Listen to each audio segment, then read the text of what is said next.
নমস্কার। কেকেআর ডাগআউটে আপনাদের সকলকে স্বাগত। এক প্রকার ধূলিসাৎ করলো আজকের রাজস্থানকে তাদেরই হোম গ্রাউন্ড, তাদের সাবস্টিটিউট হোম গ্রাউন্ড গুয়াহাটির ময়দানে, এবং কেকেআর ডিফেন্ডিং চ্যাম্পিয়নের মতো একটা খেলা দেখিয়ে কিন্তু তাদের এই জয়যাত্রা আইপিএল 2025-এ শুরু করলো। বলাই বাহুল্য, আজকের ম্যাচটা হয়েছে গুয়াহাটিতে। গুয়াহাটি কিন্তু রাজস্থানের হোম গ্রাউন্ড, কিন্তু ফ্যান্সদের যে পরিমাণ উপস্থিতি ছিল সেটা দেখে কিন্তু মনে হচ্ছিল এটা কেকেআর এর হয়তো অনুভব, কারণ ম্যাক্সিমাম কেকেআর ফ্যান্স ছিল। টসে যখন আসে প্রিয়ান পারাক ও আপনাদের আজিঙ্কিয়া রাহানে, তখন থেকেই যে টস রাহানে জেতে, তারপর থেকে প্রতিটা মুমেন্ট, প্রতিটা স্পেল, প্রতিটা মিনিট কেকেআর ডমিনেট করেন ম্যাচটা। একটা মোমেন্টের জন্য মনে হয়নি রাজস্থান গেমের মধ্যে আছে। প্রথমে টসে জিতে আজিঙ্কিয়া রাহানে বোলিং করার সিদ্ধান্ত নেয় এবং রাজস্থান আসে ফার্স্ট ব্যাটিং করতে। তাদের captain Sanju Samson as a impact player খেলছে, তো সে আর ইয়শস্বী জয়সওয়াল ওপেন করে। ওপেনিং যে খুব খারাপ হয়েছিল সেটা নয়, ওপেনিং কিন্তু তাদের মোটামুটি হয়, কিন্তু একের পর এক উইকেট পড়তে থাকে। বৈভব অরোরা, যাকে নিয়ে এত কথা হয়েছে, সেই বৈভব অরোরা কিন্তু আজকে দেখিয়ে দিয়েছে কেন সে নতুন বলের ফার্স্ট চয়েস বোলার। হর্ষিত রানা থাকা সত্ত্বেও সে কেন নতুন বলের ফার্স্ট চয়েস বোলার। এবং আর একটা কথা, ম্যাচ শুরুর সাথে সাথে টসের পরেই যখন রাহানে আসে কথা বলতে, তখনই কিন্তু জানা যায় যে সুনীল নারিন আজকের ম্যাচটা খেলছে না।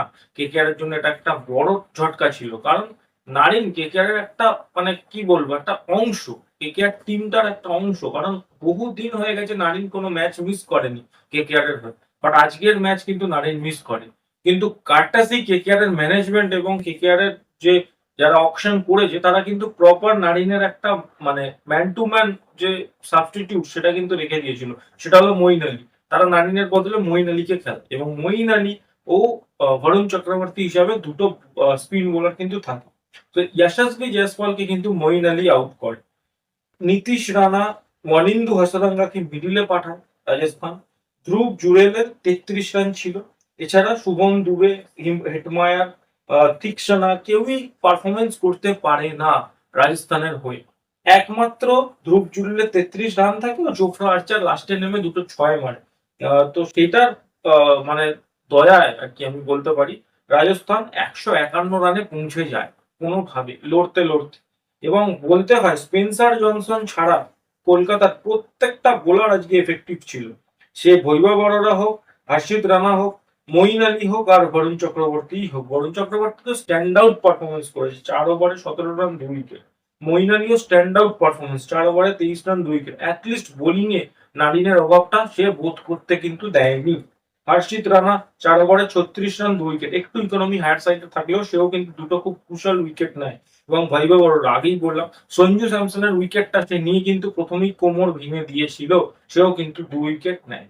এরপর যখন কেকেআর ব্যাট করতে আসে, অনেকেই একটা, মানে কি বলবো, একটা মিম এখন ভাইরাল করছে, যে সল্ট না হলে কক, এরকম একটা বাংলায় এটার মিমটা ভাইরাল হচ্ছে, আপনারা দেখবেন।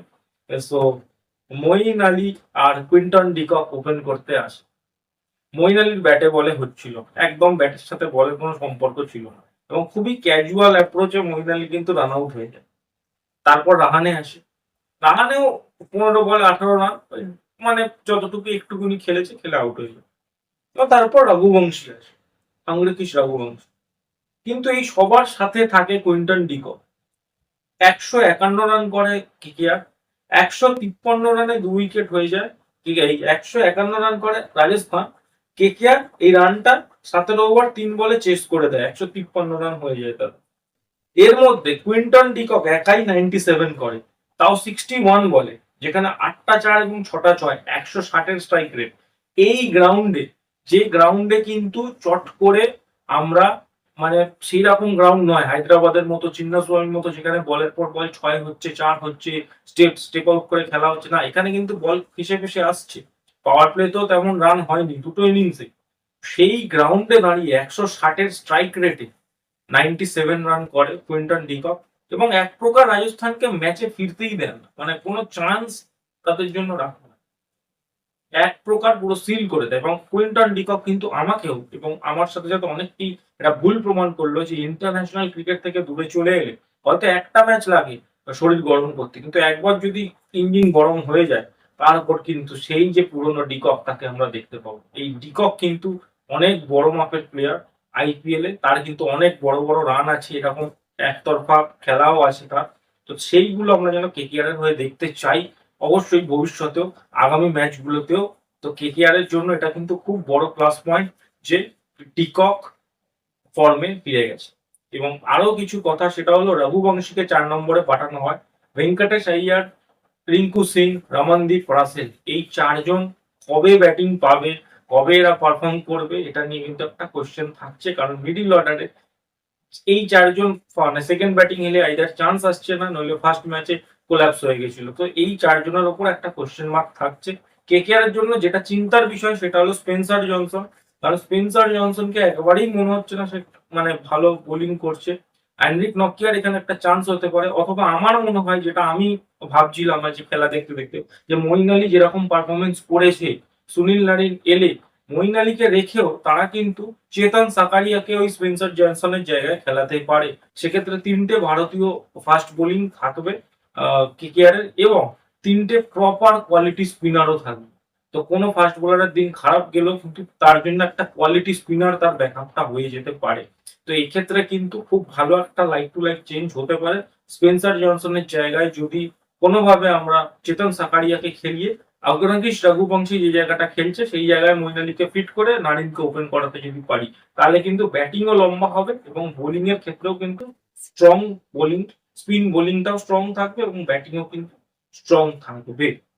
এটা ছিল আমার মতামত। অবশ্যই আপনাদের মতামতটাও কমেন্ট করে জানান, এবং অবশ্যই কেকেআর ডাগআউট শোটা আপনাদের কেমন লাগছে জানাবেন।